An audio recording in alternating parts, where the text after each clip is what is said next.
Hello, afternoon, everyone. I don't know, a bit tricky to kind of tell who's here. So I'm going to just crack on.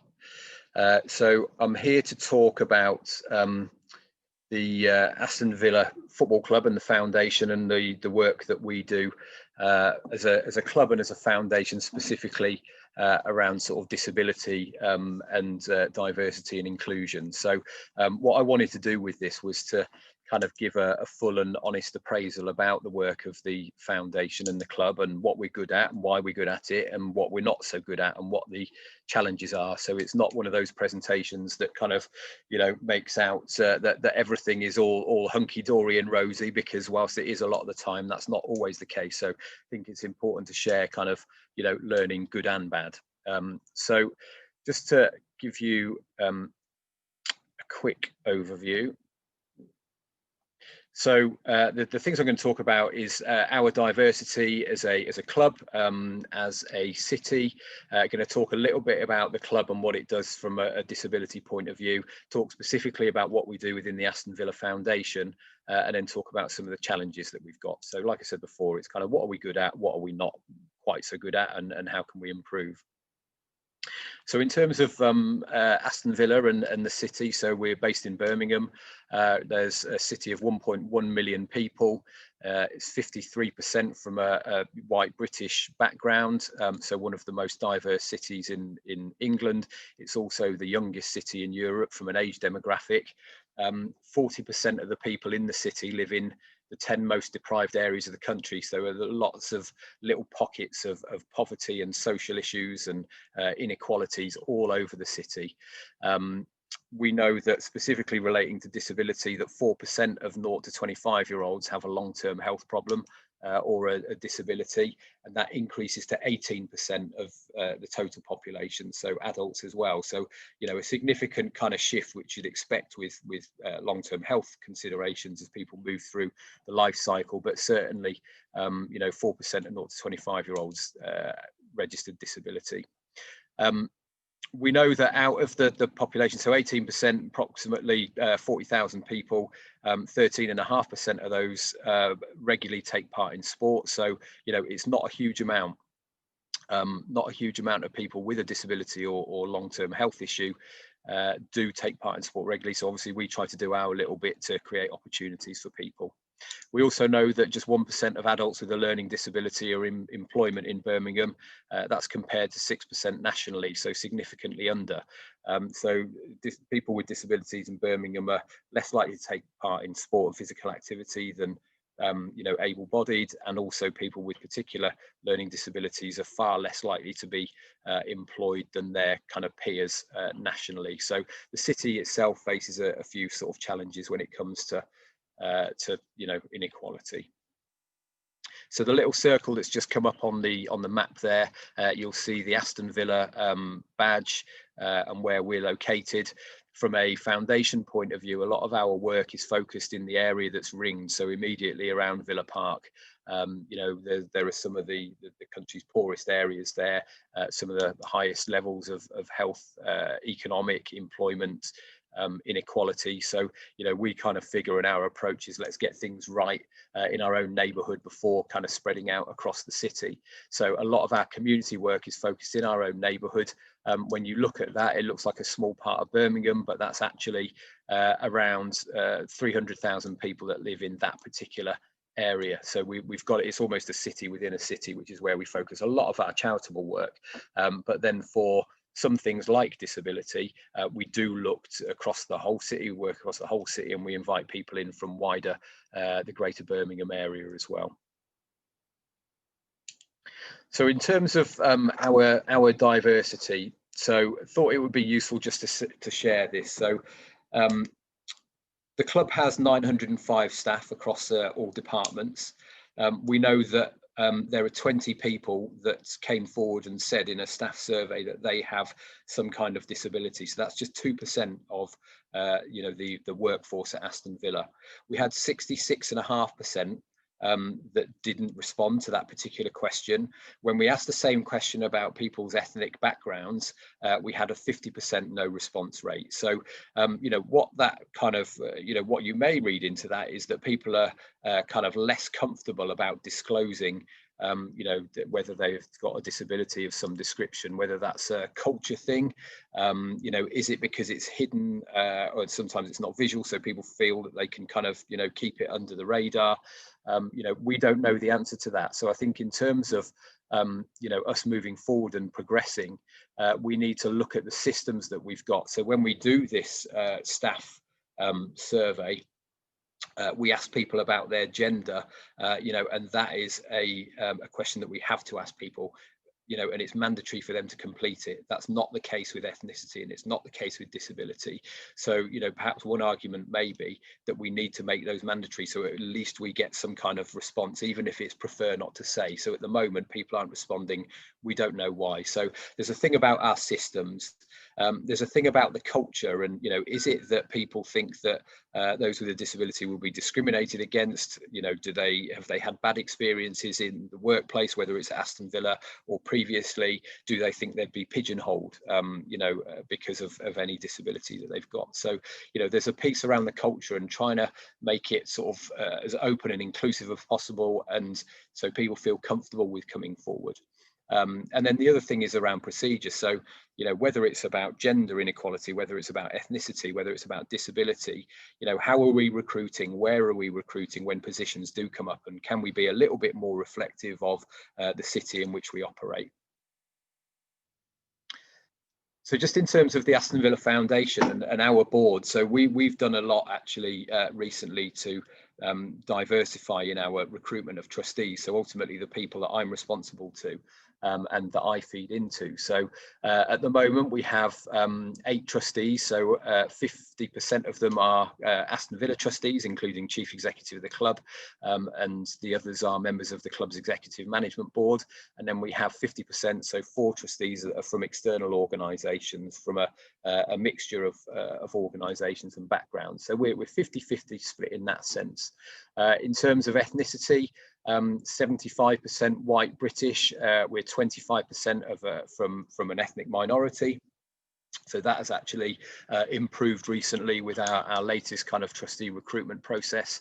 And in terms of gender, I think that we're about 63% is male, 37% female. So again, we're getting better with that, and we are more reflective. And I think that if you compare that to kind of foundation and trustee boards, you know, elsewhere, then you know, we're probably a little bit ahead of the curve, but there's still a lot of work for us to do. And perhaps most strikingly, the last graph on there is about disability. So a lot of the time people will talk about you know, equality and diversity and inclusion, and think about ethnicity and gender, and perhaps disability is the one where people kind of, you know, think about that last from an equality point of view. And at the moment we don't have any trustees that are registered with a disability. So, you know, for us moving forward, that's something that we, you know, do need to consider, and we perhaps need to be, again, more reflective. So as a club, I was hoping to share a video with you, which I don't think is going to be possible at the moment, but we'll certainly put a link into it, you know, after the presentation. But the club has got an initiative called All In, which is a club-wide commitment and a kind of brand, effectively, an identity for our equality work. So we're in one of the most diverse cities in the country. In Aston, 90% of the people are from an ethnic minority background, and you know, we've kind of got a growing commitment to our women's side. So again, disability, we've got to make sure that that's at the forefront of it. We do a lot of work with a couple of disabled supporters clubs, which we'll talk about shortly. But you know, there's a nice video which will be shared after the presentation, after the session, that you can go and take a look, and it just captures the All In, the essence and the ethos behind it nicely. So in terms of the you know, the stadium, to give you a full picture, so it's a 42,000 all-seater stadium. We have just 89 wheelchair spaces. So we have, you can see from the photo, that's Villa Park, that's the disabled or the wheelchair seating deck. Each space kind of comes with an extra seat for a carer, so 89 wheelchair spaces plus 89 kind of carer spaces as well. Unfortunately, we don't have any wheelchair spaces in the away fan section. So, you know, one of the things that's probably, you know, the areas that we need to work in most from a match day experience is that away fans, if they're in a wheelchair, come and sit in the middle of a home stand, which obviously, you know, can be extremely tricky, a frightening experience, a scary experience, and one that, you know, we don't want to reflect. We don't want that to be people's experiences coming to Aston Villa. So, you know, we're looking at sort of different areas and how we can incorporate more wheelchair spaces, both home ends and away ends, and so we can be more welcoming and we can accommodate more people. What we do is support for the visually and hearing impaired, so people can bring guide dogs into the stadium, you know, if it's pre-registered and if they do that, arrange that beforehand. But we also have kind of hearing loops and commentary that people can listen to commentary from the games as well. So, you know, there are some positives. The challenges are that, you know, it's an old stadium, you know, built at the kind of early 20th century. And the last stand that was redeveloped was nearly 20 years ago.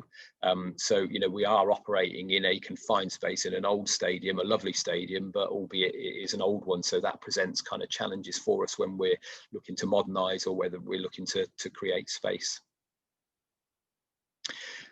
So just in terms of our fans, we've got 500 disabled season ticket holders, which is you know, a chunk. We've got 30,000 season ticket holders. 500 of those have some kind of disability. We have an accessible liaison officer who sits within the ticketing department. So that person is to liaise with those 500 people to do as much as we can to meet their needs. So, you know, what we have done is, whilst we can't kind of necessarily, you know, see anyone in specific design spaces, the accessible liaison officer will do individual consultation with each fan, registered disabled fan, and make kind of reasonable adjustments to cater for their needs when they can. So there is a real kind of, you know, personalised approach to it. Albeit we do face challenges, but we think that kind of personal touch really sort of does help and tries to make the matchday experience as comfortable as possible. So we've got 2 disability fan groups. We used to have one. For any of you that have worked with disability fan groups before, there was a kind of split. We used to have one, there was a split. It became kind of quite political and personalities were involved. And so we have to manage the relationship with both of those very carefully. And I'll talk a little bit more detail about how we do that. But, you know, in some ways, we're very fortunate. We've got 2 groups that are passionate about, you know, encouraging people with disabilities to come to games and, you know, making you know, communicating with the club to help inform us and direct us from that side. So that's Villa Park, as I mentioned already. It's an old stadium. Only one stand has been sort of redone since the Disability Discrimination Act.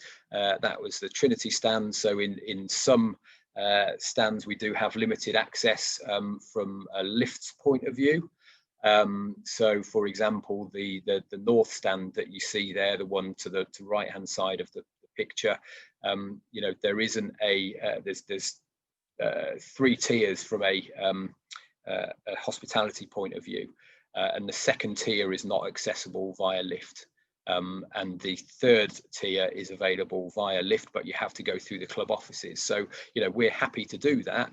And security staff on the gate at match days are fantastic, and they will take people up and take them through and chat to them and make them feel comfortable on the way. But, you know, whether or not that makes people uncomfortable going through the offices and seeing people beavering away working, you know, there is perhaps an argument for that. So we aren't accessible stadia compliant at the moment, and like I say, part of that's to do with lift access, and we're working on that. We've actually got some consultants in at the moment that are doing a feasibility study into the costs and the ideas and the ways that we can kind of be more accessible as a stadium and meet that compliance. But like I said, we do kind of work very closely through the liaison offices to make sure that all individual needs are catered for as much as possible. So that's kind of the way that we sort of approach it, by having that personalised touch.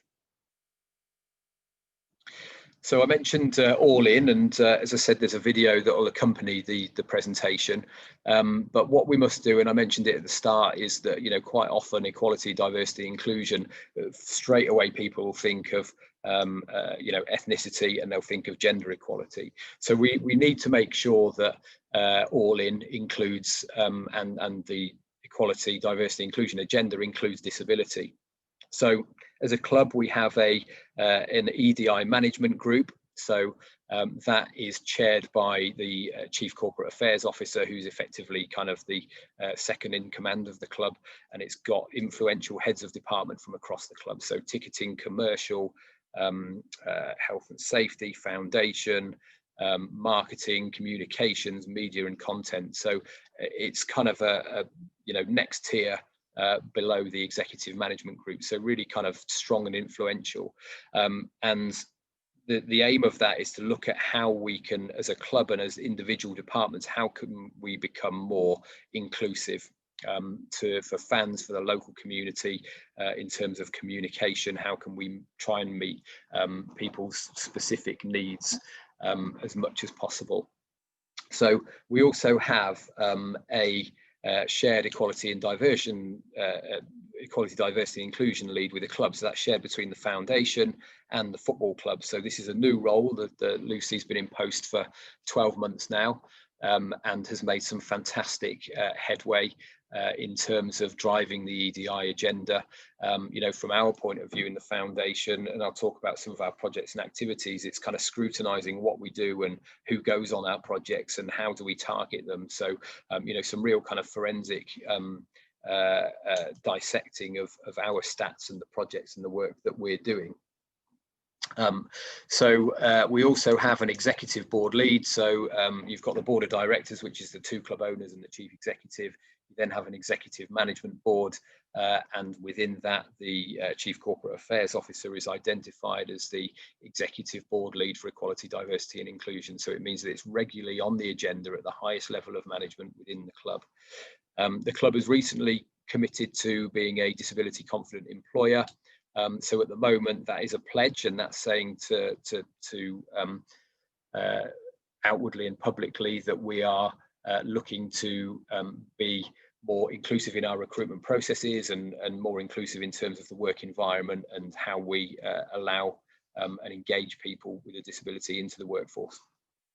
So we also have a supporters consultation group. So it's made up of various fan groups, the supporters trust, some of the online forums, some of the YouTube channels, and the disability, or one of the disability supporters group, is included within that consultation group, which means that they have a regular opportunity to feed in and share their thoughts and their experiences with our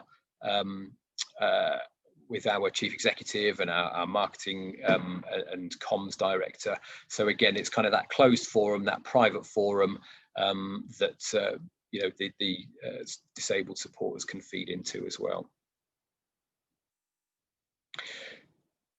So just in terms of some of the work that's been kind of going on, we, you know, I've just done a screenshot of the website. So we've recently completely revamped the website, and we've rebuilt it. We've rebuilt the app, the club's app.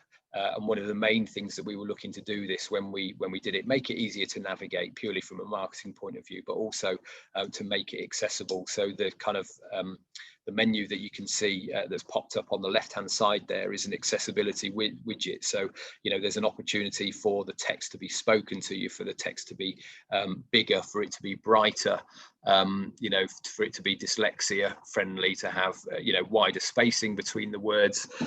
So it just makes it far easier to read for people you know, who may sort of have challenges reading our old website. So it means that the news and the information and the latest on the club is as kind of accessible as we can make it for everyone via the website, and same thing with the app as well. So, you know, a big investment, but one that was definitely worth doing, and that was one kind of tangible outcome from the work of the EDI group, is to make information more accessible. So, you know, a fairly quick win, but something that I think, you know, adds a real valuable weight to our marketing and our promotion and information sharing. So we're also doing kind of, colourway. We're going around the stadium looking at the stadium signage, and we're looking at the colours and how people are affected by colour blindness or other visual impairments may or may not be able to read and interpret signs. So that's a big audit that's going on at the moment. And then we've done stuff with the retail and on the shop. So we've done an autism hour a couple of times where we'll close the shop to public access. People with autism or sensory or learning disabilities can access it privately in a nice, calm and controlled environment. And it's not kind of a normal bit of a crazy football shop retail outlet. So that's gone down extremely well, and that was feedback from both our foundation disability activity participants as well as the fans consultative group. So it just kind of shows you that we're listening to people, and then we're putting some of the those steps in place to those concerns or those suggestions. So in terms of the foundation and the foundation specific stuff, I've mentioned the fan group engagement. So Aston Villa Disabled Supporters Association, you can see Joanne there serving some tea and cake. So we've done a really great little project. Joanne sits on the supporter consultation group, done a great little project with Joanne. So Aston Parish Church is based literally 200 metres from the Holt end at the stadium, and they've got a little church hall there. And so the former reverend at the church, vicar at the church, was the Aston Villa club chaplain. So he offered up use of the community hall there on a match day and to make it a kind of safe space for people with disabilities. And that's both home fans and away fans. So if we've worked with Joanne and her colleagues at the Disabled Supporters Association to get that up and running. Really nice kind of social thing. The church have allowed kind of parking on site, so anyone in a city stadium will know the complications of match day parking, and for people with disability, to have to park half a mile or a mile away and walk to the stadium can be extremely challenging. So the church have opened up some of their car parking specifically for the attendees of the safe space. And just before kind of COVID and lockdown, we were looking at doing a social action project involving young people from our disability football groups in painting and redecorating the church hall, Aston Villifying it a little bit so it makes it just a nice environment for pre-match meeting, pre-match discussion, and then fans to go down to the stadium 200 metres away, walking together, and brings a real nice social aspect to it. So great little project, and as soon as kind of the restrictions that come with COVID are clear, then we will look at doing the redecoration with our disability football group or one of them, and get that open and ready for when fans are allowed to return to games. So the other disabled supporters group, we worked with them closely. So we have 2 sensory rooms at Villa Park, which we installed, and they were open for the first time at the start of last season. So half funded by the Avids group, which is the other disabled supporters club. So they had done their own fundraising in years gone by. We mentioned that we were going to be turning one of our executive boxes into a sensory room, and they were very keen to get involved in that, and they actually kind of match funded and doubled it. So we were fortunate from a commercial point of view that we were given these 2 boxes to transform into sensory rooms. But I think that that's a sign of the culture of the club, that we want to make it inclusive, and people were more than happy to do that. And the fact that the Avids group then kind of said, well, look, we've got some funding, we'd like to make 2 sensory rooms, just brilliant. So I love going in and welcoming the people in those rooms on a match day. So all of the tickets are done through ticketing, so it's a standard disability price. Any carer get 1 carer free. We can fit probably around 6 people in each box, so we can cater for up to 4 small different groups on one day. on any one match day, and the whole idea with it is giving families an opportunity to come to the game who may have never been able to come before because of the kind of sensory overload that being out in the stadium bowl may bring. So, you know, some really nice stories of families coming together for the first time at Villa Park, and, you know, some of the parents getting quite emotional. So fantastic that we're working with the disabled supporters, the Avids group, to make that happen. You know, from the minute we opened the sensory rooms, they've been sold out, which just shows that there is demand for it. So, you know, really nice kind of both project in a way that, you know, the work of the foundation can link with the supporters group, can then link in with the club to create a positive match day experience for people. So in terms of our Aston Villa Foundation stuff, we have a number of different disability teams. So we've got, I think, eight teams, both at junior and adult level. We play in 2 league competitions that are in and around sort of Birmingham area, and we also attend a whole host of tournaments, festivals, of events that are sometimes run by the Premier League, or sometimes it's colleagues at other clubs that may put on a festival. So, you know, really good opportunity for you know, people with a variety of disabilities to represent Aston Villa, to wear the claret and blue and go and play competitive football. So we've got over 100 players on our ability counts, both adults and juniors, and just in terms of our kind of split, some of those are kind of pan disability teams where it's, you know, anyone with a registered disability can play. Some of them are disability specific, whether it's visually impaired or power chair football, which I'll come on to and talk about later. So in terms of our kind of makeup and our players, we know that you know, over 50% of them have a social or a communication impairment. So it might be autism or Asperger's syndrome. You know, just about 20% of them have a physical impairment. I think it's then about 15% have a learning disability, and then the rest is kind of other that's you know, not disclosed for the purpose of this presentation. But it just kind of shows you that our biggest thing is around communication, and so and you know, autism, etc. So, you know, we need to make sure that we're creating the right environment for, you know, families and for individuals that have these challenges, and so it helps us to kind of plan and think about the environment we create and what opportunities we provide for people and how we do it. I think one of the things, so we've got a thriving you know, football team set up. We've got you know, lots of opportunities for kids to play and adults to play. And this particular photo on screen here, we played at half time at Molineux against colleagues from Wolves. So, you know, fabulous experience going on the pitch, playing half time. The crowd were brilliant at Wolves, and, you know, what a great experience. And I just love that photo.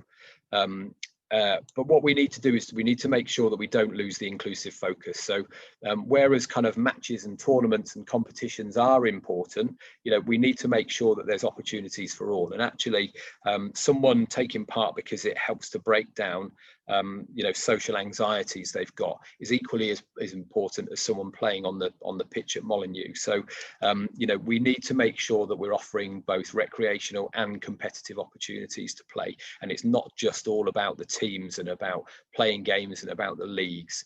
So, you know, we've had to structure and restructure our offer you know, quite significantly over the last 18 months because it was very much there were 2 camps. There was the games, we want training, we want to play tournaments, competitions, and there was another group that was, you know, actually we just want to socialize and we want to meet other parents that face the same challenges that we do. So, you know, we've effectively kind of split things off. So you know, typically before lockdown we'd have 3 sessions a week in the indoor academy building at Villa Park Stadium, which were you know, team training nights, and that was it.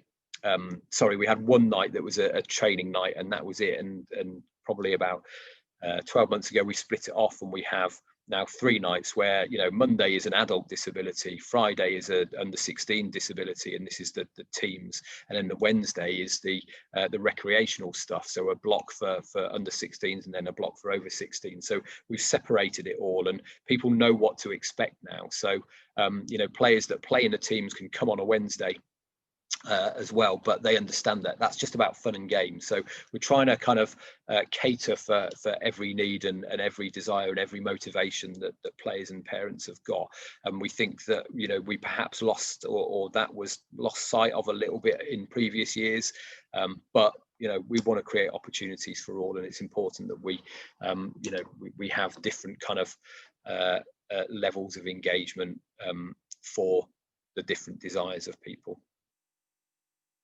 So alongside our team and our recreational stuff, we do a lot of work with daycare centres. So we work with a large number of them who were coming into the indoor sports facility at least once a week, and it was just kind of multi-sport. So it wasn't, you know, football, it was just getting people physically active, you know, kind of doing tasks and games and challenges that kind of work their motor skills. So really kind of rewarding, very popular program that we ran, and obviously we're looking to get back to that as soon as possible once the restrictions are lifted.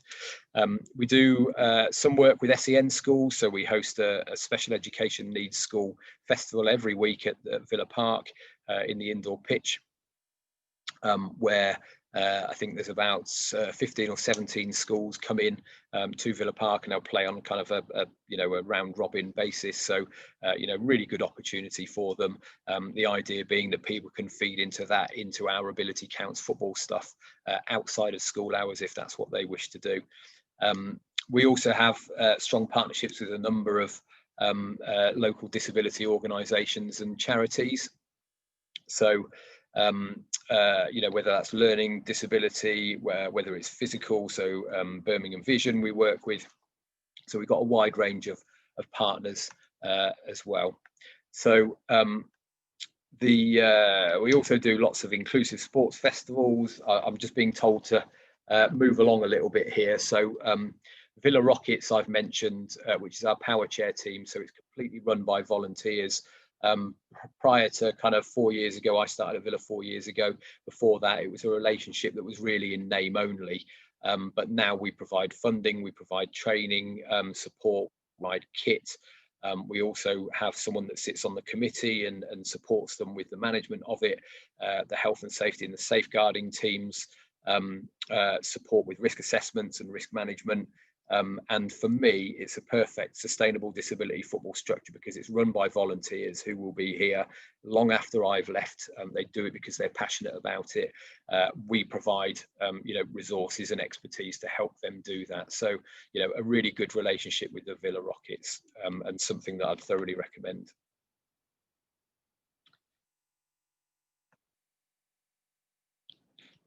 So the people, Nigel, he makes it work. He's been here for 30 years with Aston Villa. He's being honest, he worked for 20 years on his own. Disability was something that, you know, Nigel did on his own. It was his passion and it wasn't really, you know, supported as well as it could be. So obviously we're really sort of doing as much as we can to address that. You know, to support Nigel, and you know, we do kind of specific recruitment. So whereas previously the staff that would support Nigel were football in the community staff that had spare hours, you know, the last couple of years we've been recruiting people with a passion and experience of working with disability football or disability sport. So Nigel's also fantastic at developing volunteers and promoting young people through the ranks, and we've got you know, a couple of really good examples of that. So you know, Jake, who you'll see here, was an ability counts participant. He came in through our football and education post-16 program. He studied full-time with us for 2 years, and he now works part-time, about to become full-time with the foundation. So a really good example of the pathway and what we can achieve when we coordinate things. So we're also going to be looking at integrating, you know, our disability stuff and trying to mainstream as much as we can. So disability football is now part of the KICS program. You know, we want to start delivering our Premier League Primary Stars project and adapt it so we can go into SEN schools. So that uses football to talk about numeracy, literacy, enterprise, heritage, you know, health and well-being. So, you know, we want to adapt that and deliver that in SEN schools as well. And already kind of mentioned the volunteer pathway. So, you know, we need more Jakes and we need more people to, you know, to come through the ranks with us and end up being our workforce. And that's ultimately how we address some of those, equality and diversity issues in the workforce that we flagged right at the very start. So we're future planning. So Nigel is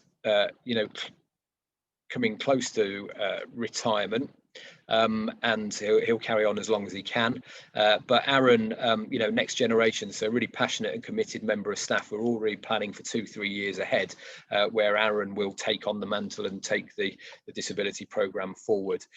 In terms of support, we have a parent committee for our Ability Counts team. So they are a group of really nice parents, very proactive. They kind of self-police parents. They deal with a lot of kind of issues, and we have regular meetings with them where we'll filter kind of any thoughts, any experiences, any suggestions through the parent committee. So they act as a sort of voice and a mouthpiece for everyone. So that works brilliantly. Our foundation senior management team, we've got a partnerships manager, we've got a project manager who looks after risk assessments, health and safety, we've got a workforce manager that looks after CPD.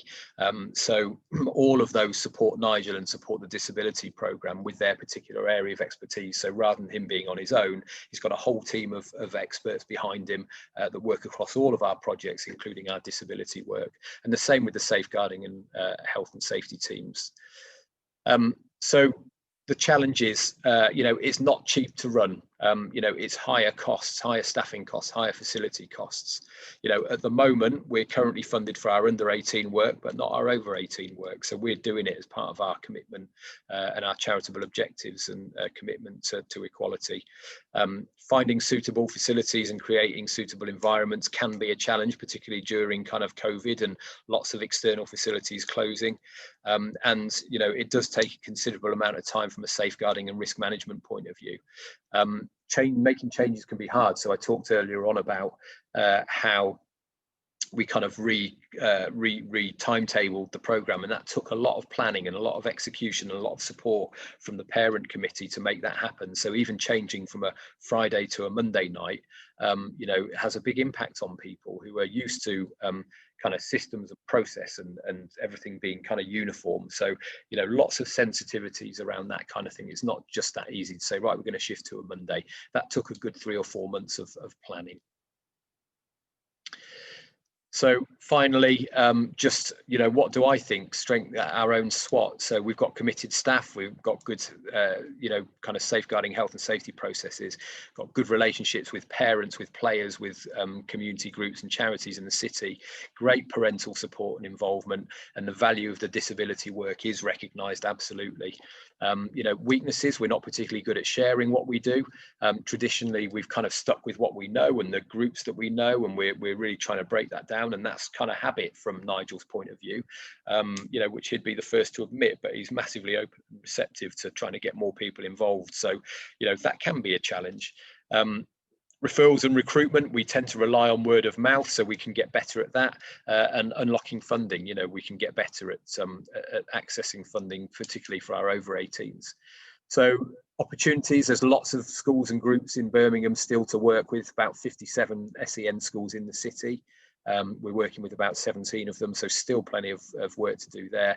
We've got a new generation of staff. I've talked about Aaron and I've talked about Jake, and they've kind of grown up with the disability programme, and they're our kind of future planning strategy.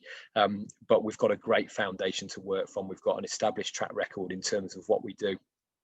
And then in terms of threats, so the staff transition, losing, when Nigel does finally retire and Aaron taking over, that's a threat. Loss of funding due to COVID and facilities due to COVID, and pretty much everything due to COVID is a threat at the moment. And also cost versus expectations. So, we've got to create environments, but then there has to be an understanding about the resources that are required to put on the amount of work that we do and the amount of opportunity that we do. So sometimes just working with parents and working with the disability groups or working with the players, it's a balancing act to manage the expectations compared to the resources that we've got available. So I hope that's been useful, a little bit of a whistle-stop tour, but I hope it was useful to think about, both what the club is doing, what the foundation is doing, and like I say, we're good at some things, we're not so good at others. And I think it's important to share that. So there are two videos to look at after the presentation. One is the all-in video. One is the recent third kit launch that we did, where we had a couple of our disability players come up and meet the players and get involved in the photo shoot. So I would say, please do take a look at those, have a watch of them, and I hope that that's been useful. Happy to take kind of any questions, either straight away or people can message me in the chat function. So I hope that was useful in the rest of your day and the rest of the conference.